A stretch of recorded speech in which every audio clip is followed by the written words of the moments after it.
Segways. Are they as fun as you look? That's coming up.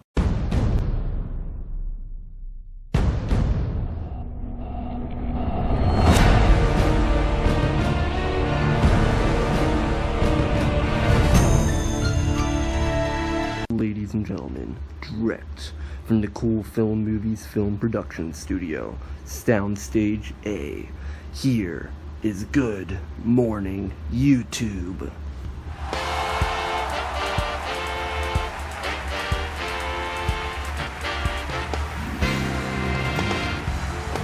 Hello everybody, and welcome to the show. As you know, I'm your host, and anyways, let's get into today's video. So, a few days ago, I got a really fun opportunity to go down to Hilton Head, South Carolina. Now, while I was down there, I got a unique opportunity to go on a Segway tour. However, there's a few things that you should probably know if you decide to go on a Segway tour. So it's time for Know Before You Go Segway edition. Alright, here is tip number 1. So the first thing that really crosses people's mind when they think of a Segway is, man, that looks super difficult to do. It looks like it takes some great skill to be able to control your balance, to go forward and backwards. And the truth is, it's about as hard to do as the Wii balance board. Now, at least the Segways that I got to go on were not overly sensitive, so it wasn't like, oh no, I lost my balance just a little bit, I can't regain control of the Segway. No, it's nothing like that. Really, the truth is, if you're able to lean slightly forward or lean slightly back, you should have a pretty easy time controlling the Segway. Tip number 2. Riding a Segway is nothing like riding a hoverboard. It's a whole lot easier. So, when you think of a hoverboard, it really looks like a portable version of a Segway, without the thing to hold on to. Now, riding a Segway, I found, to start off, was a lot less sensitive than the hoverboard. For instance, on my hoverboard, if I lean just the slightest bit forward, it's taken off. But the Segway had more of a speed control when you lean forward, and it wasn't as sensitive, where if you lost your balance and had to lean forward, you're not falling off the Segway.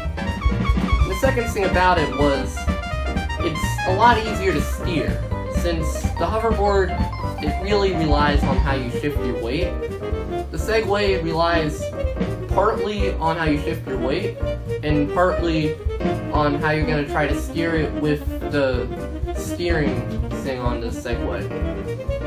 So really, you're not steering the Segway with your feet like you are on a hoverboard, which makes it a whole lot easier to keep control of. Tip number 3. Make sure you bring lots of water and hydrate. So, you'll be surprised how much exercise riding a Segway really is. It really does take a lot out of you, even though it doesn't look like it. That by itself should always be a reason to bring a lot of water and make sure you hydrate on the way. In addition, if it's going to be a hot day, definitely make sure to bring extra water, because it does take a lot more energy than it looks. Number 4. Now, the most important tip is to be prepared with what you wear. Why is this?